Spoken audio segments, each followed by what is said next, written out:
आप सभी का एक बार फिर से स्वागत है एक्सपी क्लासेस में। आज हम लोग डिस्कस करेंगे जयशंकर प्रसाद जी के महाकाव्य कामायनी के श्रद्धा सर्ग से लिया गया ये जो शीर्षक है श्रद्धा मनु, ये हमारी पाठ्य पुस्तक क्लास 12th के काव्य के अंतर्गत है, क्लास 12th के हिंदी के काव्य के अंतर्गत है।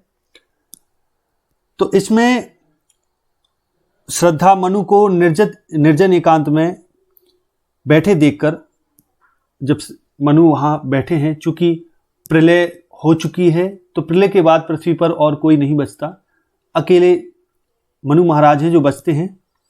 तो श्रद्धा उनको एकांत में निर्जन स्थान में बैठे हुए देखती हैं कि कोई व्यक्ति है जो मौन बैठा है। तो जब उनको देखती हैं तो उनसे क्या प्रश्न करती हैं इसको समझते हैं। क्या कहती हैं? तो पूछती हैं वो, कौन तुम? मनु महाराज से कहती हैं, कौन तुम? संस्कृति जल निधि तीर तरंगों से फेंकी मणि एक। कि हे मनुष्य, आप कौन हो? तुम कौन हो? संस्कृति माने होता है संसार, जल निधि माने होता है समुद्र, कि जिसको संसार रूपी समुद्र के जो किनारे पड़ा है ठीक वैसे ही पड़ा है जैसे तरंगों से फेंकी मणि एक। जैसे समुद्र की जब लहरें होती हैं, समुद्र अपनी लहरों के साथ बहुत सारे रत्न किनारे छोड़ जाता है, ठीक उसी प्रकार संसार रूपी सागर के किनारे तुम बैठे हुए तुम कौन हो? कि हे मनुष्य, उससे पूछती है कि जिस प्रकार सागर की लहरें अपनी तरंगों से मणियों को अपने किनारे पर फेंक देती हैं, उसी प्रकार संसार रूपी सागर की लहरों द्वारा इस निर्जन स्थान में आप जो बैठे हो, आप कौन हो? फिर आगे कहती हैं, कर रहे निर्जन का चुपचाप प्रभा की धारा से अभिषेक। और फिर आगे कहती हैं, तुम चुपचाप बैठकर इस निर्जन स्थान को अपनी आभा से उसका अभिषेक कर रहे हो, माने सुशोभित कर रहे हो कि आप कौन हो। फिर आगे कहती हैं, मधुर विश्रांत माने थकावट, थका हुआ, और एकांत, कि आप में बड़ी मधुरता, थकावट और एकांत माने नीरवता प्रतीत होती है। जगत का सुलझा हुआ रहस्य, कि आप मधुर विश्रांत और एकांत माने नीरव, बिल्कुल शांत, और जगत का सुलझा हुआ रहस्य प्रतीत हो रहे, कि जैसे इस संसार में कोई नहीं बचा, चूंकि सब लोग नष्ट हो गए, प्रलय के बाद का समय है। तो वो कहती हैं, आप मधुर भी लग रहे हैं और थके हुए भी लग रहे हैं और नीरव भी लग रहे हैं, माने नीरवता से भी भरे हुए हैं। और इस संसार में आप ऐसे लग रहे हैं जैसे इस जगत का सुलझा हुआ एक रहस्य हूं, एक करुणामय सुंदर मौन और चंचल मन का आलस्य। और फिर आगे कहती हैं कि आपका एक करुणामय और सुंदर जो मौन रूप है, कि आपका जो रूप है वो करुणामय है और मौन है, और मतलब तुम्हारा सुंदर और मौन रूप करुणा से भरा हुआ है। फिर आगे कहती है, और चंचल मन का आलस्य, और आप में चंचल मन का आलस्य दिखाई दे रहा है, माने आप चंचल मन का आलस्य धारण किए हो। तो इस प्रकार से इसमें श्रद्धा मनु से उनका परिचय पूछती हैं। आगे देखें अगला पद। तो इसमें अगर बात की जाए तो ये पूरा ये एक श्रृंगार छंद है, और इसमें जो अलंकार है वो रूपक, उत्प्रेक्षा और विरोधाभास, और इसकी जो भाषा है वो खड़ी बोली है। अब आगे देखते हैं अगला पद दूसरा। फिर आगे क्या है? सुना यह मनु ने मधु गुंजार। मधु गुंजार माने मधु माने होता है भौरा, कि जब मनु ने श्रद्धा की उस आवाज को सुना, तो सुना यह मनु ने मधु गुंजार मधुकरी, मधुकरी माने होता है भौरा, का सा जब सानंद, ऐसे सुना, ऐसे लगा उसको श्रद्धा की आवाज, ऐसे लगी जैसे कोई मधुर भौरा गुंजार कर रहा हो बड़े आनंद में। सा आनंद माने आनंद में गुंजार कर रहा हो, कुछ बोल रहा हो, कि ये मुख नीचा कमल समान। और श्रद्धा जो थी अपना मुख नीचे किए हुए बात कर रही थी उनसे, तो ऐसा उनका मुख लग रहा था कमल के समान, और ऐसे लग रहा था जैसे प्रथम कवि का जो सुंदर छंद। और जब वो बोल रही थी तो ऐसे प्रतीत हो रहा था कि जैसे कोई कविता कह रहा हो, जैसे प्रथम कवि माने वाल्मीकि का एक सुंदर छंद हो, उस तरीके से बोल रही थी। तो सुना यह मनु ने मधु गुंजार मधुकरी का सा जब सानंद, किए मुख नीचा कमल समान, प्रथम कवि का ज्यों सुंदर सा छंद। कि श्रद्धा का मधुर स्वर उन्हें भौरों के समान गुनगुन करता हुआ प्रतीत हुआ और आनंद प्रदान करने वाला। और श्रद्धा अपना सिर भी नीचे किए हुए हैं और उनका नीचा मुख ऐसे लग रहा है जैसे कोई कमल खुला हो, यानी कमल जब खिलता है तो नीचे को झुक जाता है, उसी प्रकार से। और जो उनके मुख से शब्द निकल रहे वो ऐसे लग रहे जैसे कोई सुंदर कविता के समान कोई गान कर रहा हो, जैसे कोई सुंदर कविता कह रहा हो। आगे देखें, एक झटका सा लगा सहर्ष। अब बड़े सहर्ष मतलब आनंद के साथ जब उन्हें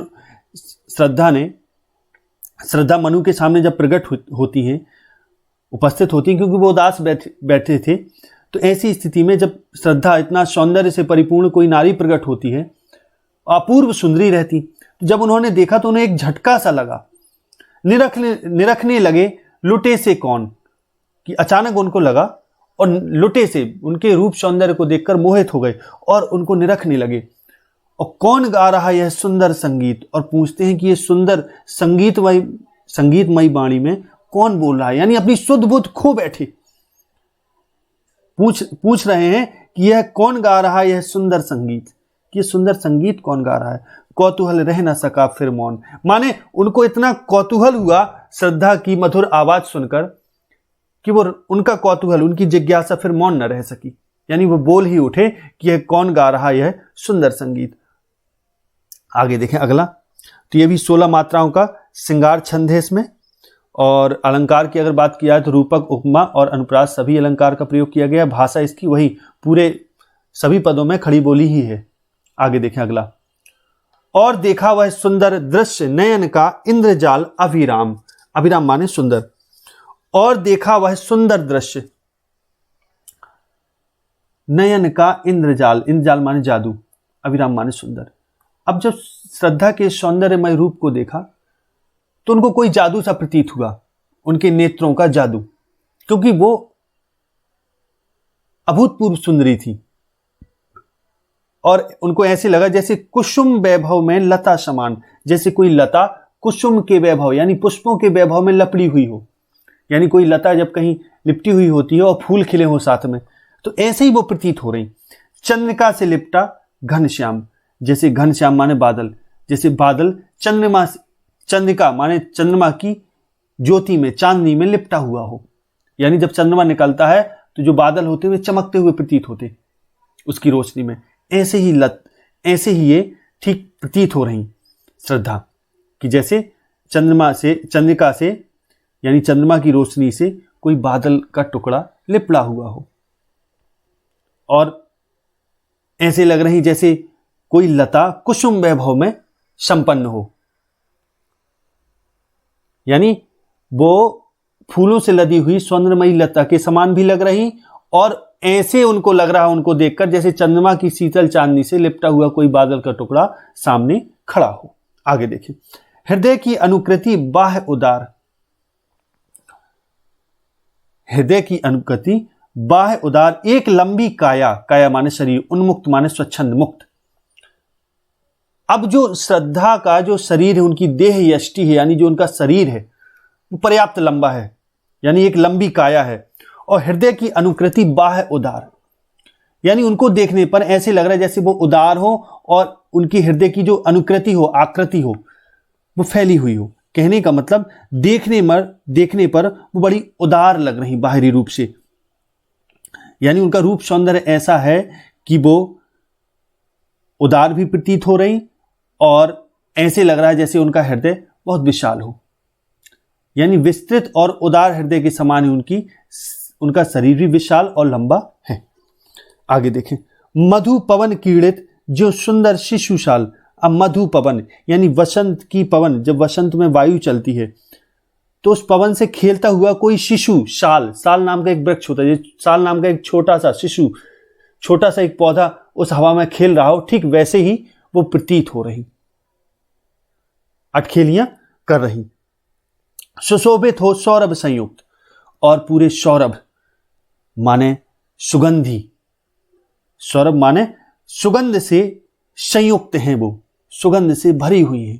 यानी जैसे सुंदर, उनका जो सुंदर शरीर है वो बसंत की सुगंधित और मंद मंद बहने वाली जो पवन होती है उसमें अटखेलियां करता हुआ नजर आ रहा। जैसे छोटा सा शाल नाम का वृक्ष होता है वो जैसे अटखेलियां कर रहा हो वैसे ही, और उससे पूरा वातावरण महक भी रहा है। मधु पवन क्रीड़ित ज्यों शिशुशाल सुशोभित हो सौरभ संयुक्त, माने सौरभ से भरा हुआ, सुगंधी से भरा हुआ, सुशोभित हो रहा हो एक शिशुशाल, छोटा सा साल का वृक्ष जो वसंत ऋतु में जब हवा चलती है तो उससे वो लहरता है, वैसे ही ये भी प्रतीत हो रही। अब आगे देखते हैं अगला पद।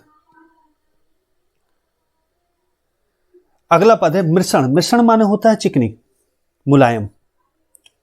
गंधार देश के नील रोम वाले मेषों के चर्म, मेष माने होता है भेड़, कि गंधार देश में नीले रोमों वाले जो भेड़ होती हैं उनके चर्म से बने हुए वो कपड़े ढक रहे थे उसका बपू कांत, कांत माने सुंदर, बपू माने शरीर, उनका सुंदर शरीर उन नीले रोम वाले मेषों के चर्म से ढका हुआ था। जो गंधार देश में चिकने बालों की जो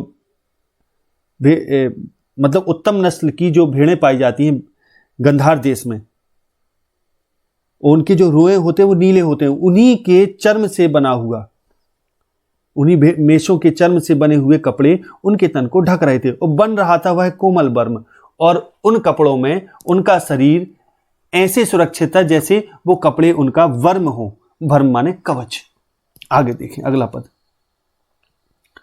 नील परिधान बीच सुकुमार खुल रहा मृदुल अध खुला अंग, और नील परिधान बीच सुकुमार, नील परिधान बीच सुकुमार माने कोमल। अब उन्हीं नील परिधान माने होता है वस्त्र, नील परिधान बीच सुकुमार खुल रहा, सुकुमार माने कोमल, खुल रहा मृदुल अध खुला अंग, मृदुल माने भी कोमल, कि सुकुमार तो हो गया अति कोमल और मृदुल हो गया कोमल, कि उनका अध खुला अंग, यानी कुछ जो उनके अंग थे शरीर में, वस्त्र पूरे अंगों को नहीं ढकते, कुछ ना कुछ अंग खुले रहते हैं, तो वे सब सुशोभित हो रहे थे उन्हीं वस्त्रों के बीच। तो नील परिधान बीच सुकुमार खुल रहा मृदुल अध खुला अंग, और खिला हो जो बिजली का फूल, मेघ वन, यहां मेघ वन का मतलब है मेघों का वन, बादलों का वन, बीच गुलाबी रंग, कि और ऐसे प्रतीत हो रही थी उन वस्त्रों के बीच जैसे कोई बिजली का फूल खिला हो आकाश में, मेघों के वन के बीच में गुलाबी रंग का, कि जैसे कोई बिजली का फूल खिला हो, ऐसे वो प्रतीत हो रही, जैसे नीले बादलों के वन में गुलाबी रंग का सुंदर बिजली का फूल खिला हो, वैसे वो प्रतीत हो रही थी। ओह वह मुख, अब बड़े आश्चर्य से कहते हैं ओह वह मुख, पश्चिम के व्योम बीच जब घिरते हों घनश्याम, वो ओह वह मुख। अब उनका मुख इतना प्यारा लग रहा था, इतना प्यारा लग रहा था कि जैसे पश्चिम के व्योम बीच, पश्चिम का जो आकाश होता है जब सूर्य अस्त होता है उस समय की बात हो रही, बीच जब घिरते हों घनश्याम, घनश्याम माने बादल जब घिर आते हैं और सूर्य निकला हुआ होता है और बादलों में जब सूर्य की रोशनी पड़ती है तो जो वो खिलता है, वैसा उनका मुख लग रहा था खिलता हुआ। और कैसे, अरुण रवि मंडल उनको भेद दिखाई देता हो छवि धाम, और ठीक वैसे ही लालिमा युक्त, जैसे अरुण माने होता है सूर्य, रवि मंडल, जैसे सूर्य की किरणें उस मंडल को, अपने मंडल को पूरा भेद के उन बादलों पर पड़ती हैं और फिर एक ललामी छा जाती है बादलों में, वैसे ही उनका मुख दिखाई दे रहा था। उनका छवि धाम माने सौंदर्य, उनकी छवि का सौंदर्य दिखाई दे रहा था। आगे देखें,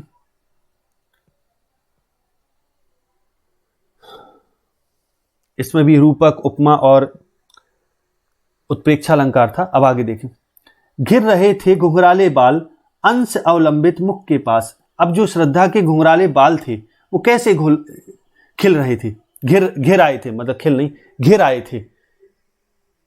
अंश अवलंबित, अवलंबित माने सहारा लेना, अंश माने होता कंधा। अब उनके बाल जो थे लटक के कंधे का सहारा लिए हुए थे, यानी कंधों पर झुके थे उनके बाल, मुख के पास थे। अंश अवलंबित माने कंधों के सहारे से मुख के पास थे उनके घुंघराले बाल। और नील घन शावक, और ऐसे लग रहे थे जैसे नीलघन, कोई नीला बादल। शावक माने बच्चा, कोई बादल का बच्चा यानी छोटा टुकड़ा बादल का। शेष सुकुमार, सुकुमार माने कोमल, अति कोमल। सुधा भरने को विधु के पास, सुधा माने अमृत, भरने को विधु के पास। यानी इनके बादल कंधे से लटक कर मुख के पास ठीक वैसे ही लग रहे थे जैसे कोई घन शावक यानी बादल का छोटा टुकड़ा चंद्रमा के पास अमृत भरने के लिए गया हो। विधु माने होता है चंद्रमा, समझ गए। नील घन शावक से सुकुमार, सुधा भरने को विधु के पास। और आगे देखें, और उस मुख पर वह मुस्कान, रक्त किस लय पर ले विश्राम। अरुण की एक किरण अम्लान, अधिक अलसाई हो अभिराम। अभिराम माने सुंदर, अम्लान माने जो मैली ना हो। कि जैसे सूर्य की किरण जब किसी किसलय माने कोपल पर पड़ती है, रक्त किसलय पर माने लाल लाल जब कोपल पर पड़ती है तो ललामी छा जाती है, ठीक। यानी एक अलसाई हुई सी किरण, एक हल्की किरण सुबह के सूर्य की जिस प्रकार की शोभा फिर उस किसलय को प्रदान करती है, ठीक वही उसी प्रकार से उनकी मुख पर एक मुस्कान थी। यानी श्रद्धा के मुख पर वैसी ही एक मुस्कान है। आगे देखें,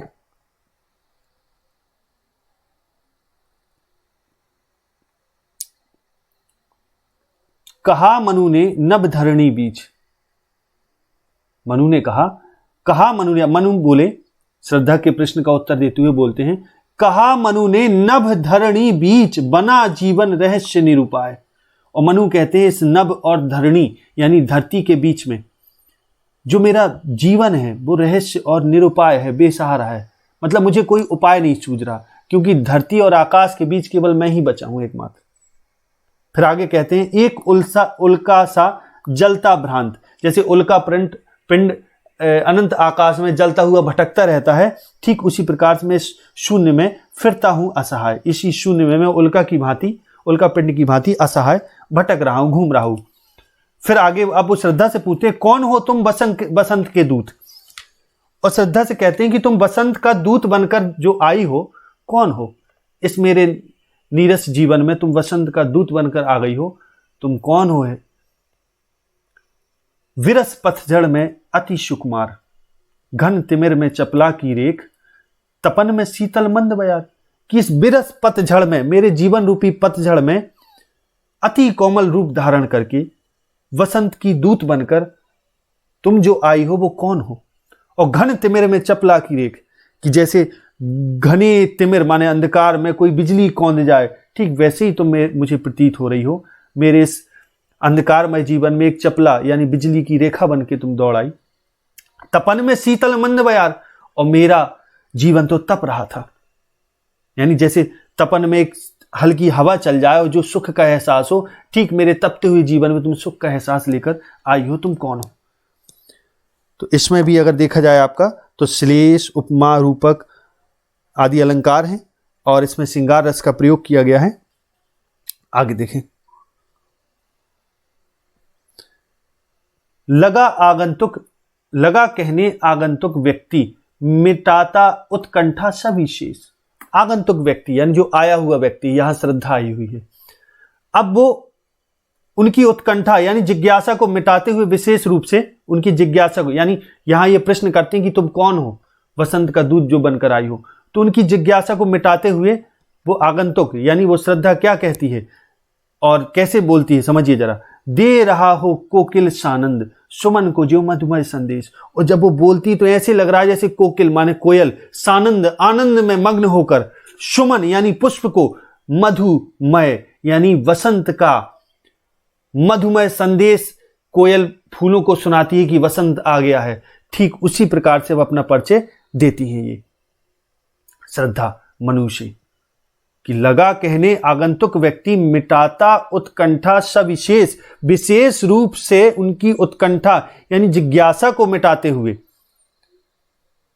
और ऐसे बोलती हैं जैसे कोई कोयल आनंद में भरकर फूलों को मधुमय वसंत का संदेश सुना रही हो। क्या कहती है अब श्रद्धा, कहती है अपना परिचय देते हुए कहती है, भरा था मन में नव उत्साह, सीख लूं ललित कला का ज्ञान। और कहती हैं कि मन में मेरे उत्साह भरा था और मैं सोच रही थी कि कुछ ललित कला सीख लूं, यानी गायन वाद्य वगैरह ये सब सीख लूं, ललित कला का ज्ञान ले लूं, नृत्य वगैरह। तो इधर रह गंधर्वों के देश, पिता की हूं प्यारी संतान, कि मैं गंधर्वों, इधर ही हिमालय के पास गंधर्वों के देश में रहती हूं और पिता की एकमात्र प्यारी संतान हूं। और मुझे मन में उत्साह जागा नया कि मैं भी ललित कलाओं का ज्ञान ले लूं। फिर आगे वो कहती है, यहां अगर देखें तो इधर जो है वो आपका रूपक और उपमालंकार है। रस श्रृंगार रस का ही प्रयोग है, क्योंकि वर्णन हो रहा है सौंदर्य का एक टाइप से। आगे देखें अगला, दृष्टि जब जाती हिमगिरी ओर, प्रश्न करता मन अधिक अधीर। और कहती है कि जब कभी मेरी दृष्टि हिमगिरी यानी हिमालय पर्वत की ओर मेरी नजर जाती है तो मन बड़ा अधीर होकर प्रश्न करता है कि धरा की यह सिकुड़न भयभीत, ये भयभीत करने वाली हिमालय की धरती की जो ये सिकुड़न है, आह कैसी है, क्या है पीर, ये कैसी सिकुड़न है। और यहाँ जो निवास लोग कर रहे इस धरती पर, इस हिमालय के आसपास, उनकी वहाँ निवास करने वाले लोगों की क्या पीड़ा है, ये पीड़ा मैं जान लूँ, ये सिकुड़न मैं जान लूँ, कैसी यहाँ सिकुड़न है। ये मन मुझसे अधीर होकर प्रश्न करता है, तो मैं यहाँ चली आई अपनी उत्कंठा मिटाते हुए। और बढ़ा मन, फिर आगे कहती है, बढ़ा मन और चले ये पैर, फिर मन बढ़ चला अपने प्रश्नों के उत्तर खोजने के लिए। और चले ये पैर सैल मालाओं का श्रृंगार, आंख की भूख मिटी यह देख, आह कितना सुंदर संभार। संभार माने संपत्ति या संपूर्णता, ये संपूर्ण रूप से जो सौंदर्य है हिमालय का, जब मैंने ये देखा, और सैल मालाओं का श्रृंगार यानी पर्वत मालाओं का ये श्रृंगार देखा, तो आंख की भूख मिट गई। जो देखने की इच्छा थी सौंदर्य, वो इच्छा शांत हो गई। इतना सुंदर सौंदर्य से संपन्न जब ये हिमालय देखा, ये सुंदर संभार देखा हिमालय का, तो बस आंख की भूख मिट गई। तो इसमें अगर देखा जाए तो आपका रूपक और अनुप्रास अलंकार है। इसमें शांत रस है, क्योंकि यहां भूख मिटाने की बात हो रही, तो शांति का अनुभव हो रहा। आगे देखें, यहां देखा कुछ बलि का अन्न, भूत हित रत किसका यह दान। और जब मैंने यहां कुछ बलि का अन्न क्या होता है समझें। सुबह के समय जब भी हम भोजन करते हैं तो कुछ अन्न गाय, कुत्ता, चिड़ियों के लिए अपनी थाली में से निकाला जाता है, उसको बलि का अन्न बोलते हैं, बलि वैश्यदेव बोलते हैं उसको। तो ये जब बलि का अन्न मैंने यहां बिखरा हुआ पड़ा देखा, जो भूत हित रत माने भूत माने प्राणी, जो प्राणियों के हित में, रत माने पड़ा हुआ, तो मैंने देखा, तो मैंने सोचा ये किसका दान है। यानी इधर कोई ना कोई जीवित है अभी, जो प्राणियों के हित में अन्न बिखेरे हुए है, बलि का अन्न पड़ा। क्योंकि इधर कोई है अभी सजीव, कहती हैं आगे, इधर कोई है अभी सजीव, हुआ ऐसा मन में अनुमान, कि मन में ऐसा अनुमान हुआ कि यहां बलि का अन्न पड़ा है, निश्चित ही यहां कोई अभी जीवित है, जो भूतों के हित में जिसने ये अन्न बिखेरा है। आगे वो कहती, तपस्वी क्यों इतने हो क्लांत, कि कहती हैं तुम इतने क्लांत यानी दुखी क्यों, इतने मुरझाए हुए क्यों हो, वेदना का यह कैसा वेग, और तुम्हारे मुख पर ये वेदना यानी ये वेदना कैसी है, ये क्षोभ कैसा है तुम्हारे मन में। आह तुम इतने अधिक हताश, कि अरे तुम इतने अधिक हताश हो, बताओ यह कैसा उद्वेग, कि तुम्हारे मन में ये उद्वेग कैसा है, ये चिंता कैसी, ये क्षोभ कैसा है।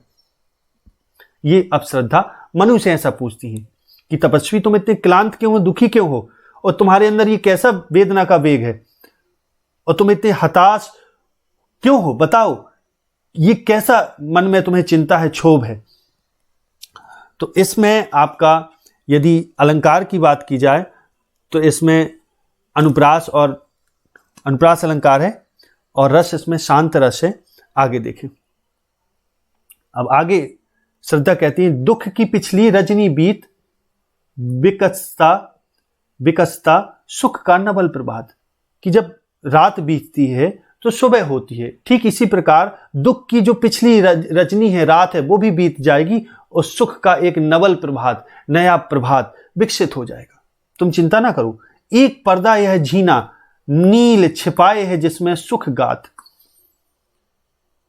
कि सुख के बीच में ये जो आकाश है, नील माने आकाश, ये जो आकाश है वो यानी एक पर्दा यह झीना नील छिपाए है जिसमें सुख गात, यानी आकाश सुख के बीच केवल एक झीना पर्दा है, और ये टूटते ही बस सुख के गात यानी सुख ही सुख प्रकट हो जाएगा।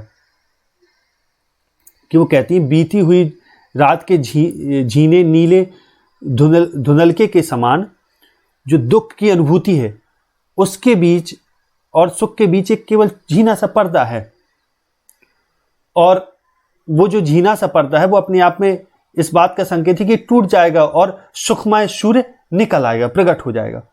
तो एक पर्दा यह झीना नील छिपाए है जिसमें सुखगात, सुखगात का इधर अर्थ सूर्य से भी ले सकते हैं कि रात और सूर्य के सुबह के बीच एक छोटा सी एक दूरी होती है। जब जैसे ही सुबह होने वाली होती है तो एक छोटी सी दूरी बचती है, वो समय की दूरी खत्म कि बस आकाश सूर्य को प्रकट कर देता है और फिर से सुख उत्पन्न हो जाता है, सुख रूपी सूर्य निकल आता है।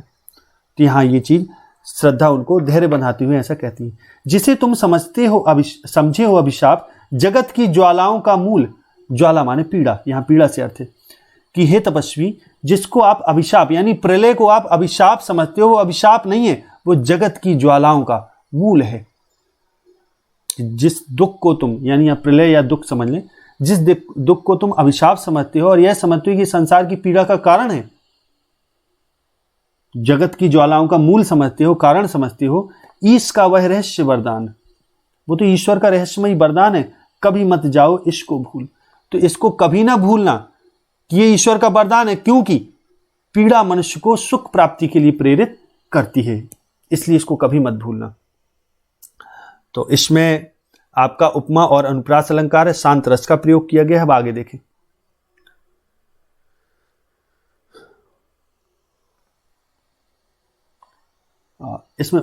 इसमें रूपक और उपमा अलंकार है, उत्प्रेक्षा भी है। आगे देखें, अनुप्रास नहीं है इसमें। आगे देखें 13वां। कहने लगे मनु सहित विषाद। अब मनु महाराज विषाद में भरकर थोड़ा दुखी होकर कहने लगे, मधुर मारुत, मधुर माने मीठे, मारुत माने वायु, से ये उच्छ्वास, उच्छ्वास माने सांसें। अब चूंकि मनु श्रद्धा जब बोल रही है तो उनकी जो सांसें निकल रही वो ऐसे लग रही जैसे मधु मारुत यानी वसंत में जो हल्की हल्की ठंडी शीतल हवा चलती है, वायु चलती है, वैसे ही उसकी उच्छ्वासें लग रही। उच्छ्वास माने सांसों का आना जाना। अधिक उत्साह तरंग आबाद, और ये अधिक उत्साह में भर रही, तरंग आबाद यानी आबाद तरंग है, इनके मार्ग में कोई बाधा नहीं। उठाते मन में, उठाते मानस में शविलास, शविलास माने आनंद, सुख। कि आगे वो कहते हैं कि मधुर मारुत से कहने लगे मनु सहित विषाद, मधुर मारुत से ये उच्छ्वास अधिक उत्साह है तरंग, कि जब तुम बोलती हो तो तुम्हारी जो उच्छ्वास है, सांसें, उससे एक तरंगें उत्पन्न होती हैं जो मन में अधिक उत्साह और सविलास आनंद उत्पन्न करती हैं। किंतु जीवन कितना निरुपाय लिया है, किंतु जीवन कितना निरुपाय लिया है देख नहीं संदेह। अब मनु महाराज कहते हैं कि लेकिन जीवन, मनुष्य का जीवन जो है वो कितना निरुपाय है, मनुष्य कितना असहाय है, ये इसमें अब कोई संदेह नहीं, क्योंकि मैंने अनुभव कर लिया। निराशा है जिसका परिणाम सफलता का वह कल्पित गेह है, कि मनुष्य केवल सफलता की कल्पना भर यहां करता है, सफलता मिलती नहीं। कि कल्पित गेह माने घर, कि यहां परिश्रम से केवल निराशा ही उत्पन्न, जीवन का परिणाम जो निराशाजनक है, क्योंकि मृत्यु एक दिन होनी है सबकी। तो जब मृत्यु होनी है तो सफलता एकमात्र कल्पना का घर मात्र है। आगे देखें तो इसमें शांत रस है, अलंकार, उपमा और अनुप्रास है। अब आगे देखें अगला पद। कहा आगंतुक ने सस्नेह। अब श्रद्धा उनको थोड़ा स्नेह पूर्वक कहती हैं। आगंतुक माने आई हुई व्यक्ति, तो यहां श्रद्धा आई हुई है। तो कहा आगंतुक ने सस्नेह, अब श्रद्धा बोलती है बड़े स्नेह पूर्वक, अरे तुम इतने हुए अधीर, हार बैठे जीवन का दांव, जीतते मरकर जिसको वीर। कि हे तपस्वी, तुम इतने अधीर हो गए हो कि हार बैठे जीवन का दांव, तुम जीवन का दांव ही हार बैठे, कि जिसको बड़े बड़े योद्धा मरकर भी जिसको जीत लेते हैं, यानी तुम्हें हारना नहीं चाहिए। यहां वो सलाह उनको दे रही, हिम्मत बढ़ा रही, उनका हौसला बढ़ा रही। तप नहीं केवल जीवन सत्य, करुण यह क्षणिक दीन अवसाद। फिर आगे कहती हैं कि केवल तपस्या ही जीवन का सत्य नहीं है, और जो तुम्हारी ये दीनता है, ये करुणा के भाव से ओतप्रोत जो तुम्हारी मन स्थिति है, करुण यह क्षणिक दीन अवसाद, अवसाद माने दुख, उदासी, और ये जो दीनता है, ये जो करुणा के भाव तुम्हारे अंदर हैं, दुख के, ये सब क्षणिक हैं। तरल आकांक्षा से है भरा, सो रहा आशा का आह्लाद, कि आशा का आनंद, अभिलाषाओं और इच्छाओं को जगाने वाला जो आनंद है वो तरल आकांक्षा से है भरा, सो रहा आशा का आह्लाद, कि वो तो इच्छाओं से भरा है और सो रहा है। यानी कहने का मतलब ये है, यहां वो ये कहना चाहती है कि जीवन तो प्रगति की अभिलाषाओं, आशाओं और प्रसन्नता से भरा पड़ा है, उसको जगाओ और उत्साहपूर्वक जीवन व्यतीत करो। कि तरल आकांक्षा से है भरा, सो रहा आशा का आह्लाद, कि आशा रूपी आनंद आकांक्षा से भरा है और सो रहा है, तो उसको जगाओ तुम और आगे बढ़ो। फिर इसमें अगर देखा जाए तो इसमें जो अलंकार है वो मानवीकरण अलंकार है और शांत रस का इसमें प्रयोग किया गया। अगला देखिए, प्रकृति के यौवन का श्रृंगार करेंगे कभी न वासी फूल। अब यहां वो कहती हैं श्रद्धा मनुष्य, कहती हैं कि प्रकृति का यौवन, यानी प्रकृति की जो यौवन भरी जो छटा होती है, जब बसंत आता है प्रकृति में तो प्रकृति पूरी युवा लगती है, तो प्रकृति के यौवन का श्रृंगार करेंगे कभी न वासी फूल। अगर तुम ऐसे निरुत्साह हो जाओगे तो निरुत्साह होकर कुछ भी ना हो सकेगा, क्योंकि प्रकृति कभी भी बासे फूलों से श्रृंगार नहीं करती। तुम्हें उत्साह में भरना पड़ेगा, अपने आप को उठना पड़ेगा। मिलेंगे वे जाकर अति शीघ्र, आह उत्सुक है उनको धूल, कि जो बासे फूल होते हैं वे तो अति शीघ्र जाकर धूल में ही मिल जाते हैं, क्योंकि धूल ही उनके लिए उत्सुक होती है। क्योंकि बेजान फूलों से प्रकृति को नया उल्लास प्राप्त नहीं होता है और उन्हें तो नष्ट ही होना है। इसी प्रकार निस्तेज ना बनो, तेजस्वी बनो, उत्साही बनो। आगे कहती हैं, तुम यह विस्तृत भूखंड प्रकृति वैभव से भरा अमंद, अमंद माने तेज। कहती है कि एक तुम और ये विस्तृत भूखंड, ये समूची पृथ्वी, भूखंड माने पृथ्वी, ये धरती का भाग, और प्रकृति वैभव, और प्रकृति के वैभव से भरा अमंद, अमंद माने तेज, और ये पूरी प्रकृति वैभव से भरी है। यानी वैभव की कोई कमी नहीं है, तुम निराश मत हो, संपूर्ण संपदाओं से पृथ्वी पर निपूर्ण है पूरी धरती, और तुम्हारे ही उपभोग के लिए है। कर्म का भोग, भोग का कर्म, यही जड़ का चेतन आनंद, कि हम जो पूर्व में कर्म जो करते हैं उनको भोग करते हैं और फिर आगे जो कर्म करते हैं वो आगे के लिए भोग बनते हैं। तो जो कर्म का भोग और भोग का कर्म, यही तो समस्त जड़ जीवों का एक चेतन आनंद है, क्योंकि प्रत्येक चीज इस धरती पर चेतन है। फिर आगे कहती हैं, अकेले तुम कैसे असहाय यजन कर सकते तुच्छ विचार। और आगे कहती हैं, यदि तुम अकेले असहाय, जो तुम अपने आप को असहाय अनुभव कर रहे हो, तो तुम अकेले कैसे यजन कर सकते हो, माने यज्ञ कर सकते हो, क्योंकि यज्ञ में एक स्त्री का होना अनिवार्य है, पत्नी का होना अनिवार्य है। अगर तुम ऐसा सोचते हो कि अकेले ही तुम सृष्टि को आगे बढ़ा लोगे, तो ये तुच्छ विचार है तुम्हारा। तपस्वी आकर्षण से हीन कर सके नहीं आत्मविस्तार, कि ऐसे निस्तेज होकर काम नहीं चलेगा, और जो आकर्षण से हीन है, जिनमें कोई आकर्षण नहीं, वे कभी भी आत्मविस्तार माने अपनी आत्मा का विस्तार नहीं कर पाते, वे कभी विकसित नहीं हो पाते, कभी वो आत्म कल्याण को उपलब्ध नहीं हो पाते। इसलिए यदि तुम अकेले कुछ करना चाहते हो तो ये तुम्हारा तुच्छ विचार है, ऐसा मत सोचो। मेरी सहायता लो, क्योंकि मेरी सहायता से ही तुम आगे उन्नति कर पाओगे। तो इसमें शांत रस का प्रयोग है। आगे देखें अगला पद, समर्पण लो सेवा का सार, सजल संस्कृति का यह पतवार। अब आगे, अब यहां श्रद्धा मनु के सामने समर्पण कर देती है और कहती है, समर्पण लो सेवा का सार, कि जो सेवा का सार तत्व है वो समर्पण है। तो मैं अपना समर्पण आप पर करती हूं, आपको अपना पति मानती हूं।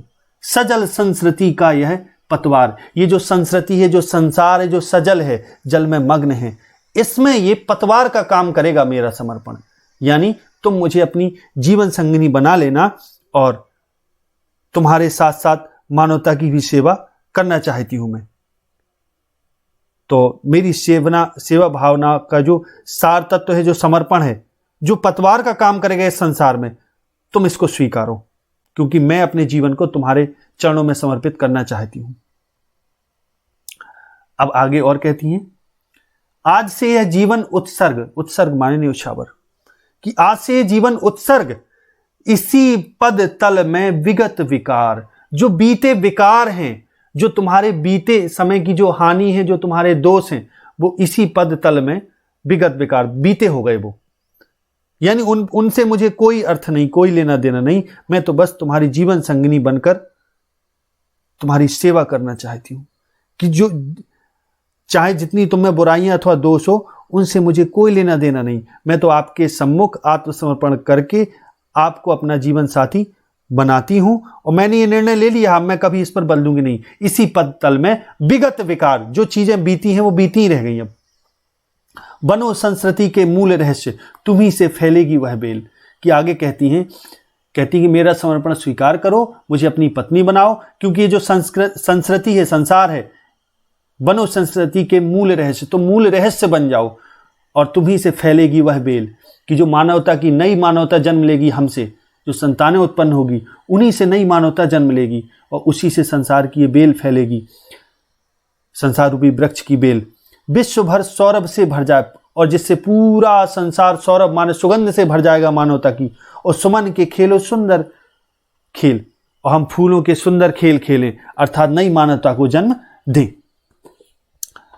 तो इसमें आपका संयोग श्रृंगार है, और अलंकार रूपक और अनुप्रास अलंकार है। अब आगे देखें अगला पद, और यह क्या तुम सुनते नहीं, आगे कहती हैं श्रद्धा मनुष्य, और यह क्या तुम सुनते नहीं, विधाता का मंगल वरदान, शक्तिशाली हो विजयी बनो, विश्व में गूंज रहा जयगान। और कहती हैं कि विधाता को मंगल वरदान तुमने नहीं सुना, कि विधाता कहते हैं कि शक्तिशाली हो, हे मनुष्य तू शक्तिशाली है, विजयी बन, और विश्व में गूंज रहा जयगान, और मनुष्य की कीर्ति पताका तो पूरे विश्व में गूंज रही है। तो ध्यान करो विधाता के उस वरदान को, डरो मत अरे अमृत संतान, कि हे अमृत संतान, अर्थात मनुष्य जो ही ईश्वर की संतान है वो अमर है, यानी अमृत संतान कहने का मतलब ईश्वर अमर है, उस अमरता की तुम संतान हो, इसलिए मरने से डरते हो। डरो मत अरे अमृत संतान, अग्रसर है मंगलमय वृद्धि, और कहती है कि जो मंगलमय वृद्धि है, जो सृष्टि की रचना है, वो अग्रसर है। अब आगे बढ़ो, अग्रसर है मंगलमय वृद्धि, पूर्ण आकर्षण जीवन केंद्र, कि तुम में तो पूर्ण आकर्षण है, तुम्हारे जीवन के केंद्र में तो पूर्ण आकर्षण है, पूर्ण आकर्षण जीवन केंद्र, खिंची आवेगी सकल समृद्धि, और यदि आकर्षण के केंद्र बन जाओगे तो संपूर्ण समृद्धि, सकल समृद्धि, सकल माने संपूर्ण, सकल समृद्धि खिंची आवेगी, क्योंकि जहां आकर्षण है वहीं समृद्धि है, वो आपका जीवन केंद्र आकर्षण से भरा हुआ है, इसलिए संपूर्ण सुख समृद्धता वैभव अपने आप स्वयमेव ही आप में आ जाएगी। इसलिए आप डरो नहीं, आगे बढ़ो मेरे साथ। फिर आगे कहती हैं, विधाता की कल्याणी सृष्टि सफल हो इस भूतल पर पूर्ण, और कहती है मेरे और आपके सहयोग से जो विधाता, जो ईश्वर की जो कल्याणी सृष्टि है, वो सफल होगी, इस भूतल पर पूर्ण रूप से सफल होगी। पटें सागर, सागर पट जाएंगे, बिखरे ग्रहपुंज, और ग्रहपुंज बिखर जाएंगे और अपना संपूर्ण वैभव लुटा देंगे। कहती हैं कि ग्रहपुंज तुम्हारे चारों ओर बिखर कर अपना संपूर्ण वैभव लुटाएंगे, और ज्वालामुखी हो चूर्ण, और जो विनाशकारी ये विनाश के ज्वालामुखी हैं, ये चूर्ण चूर्ण होकर शांत हो जाएंगे। उन्हें चिंगारी सदृश सदर्प कुचलती रहे खड़ी सानंद, आनंद में भरी हुई खड़ी, यानी जो हम मानवता उत्पन्न करेंगे, जो मनुष्य उत्पन्न करेंगे, वे मनुष्य सदर्प अभिमान में भर के उन ज्वालामुखियों को चिंगारी की तरह कुचल देंगे, यानी जो विनाश के ज्वालामुखी ये चिंगारी की तरह कुचल देगी हमारी मानवता। इसलिए आनंद में, क्योंकि वो जो मानवता उत्पन्न होगी हमसे, वो आनंद से भरी हुई होगी, और वो इन ज्वालामुखियों को तो ऐसे ही कुचल देंगे जैसे चिंगारी छोटी होती है। आज से मानवता की कीर्ति अनिल भू जल, अनिल माने अग्नि, भू माने धरती, जल माने जल, में रहे ना बंद।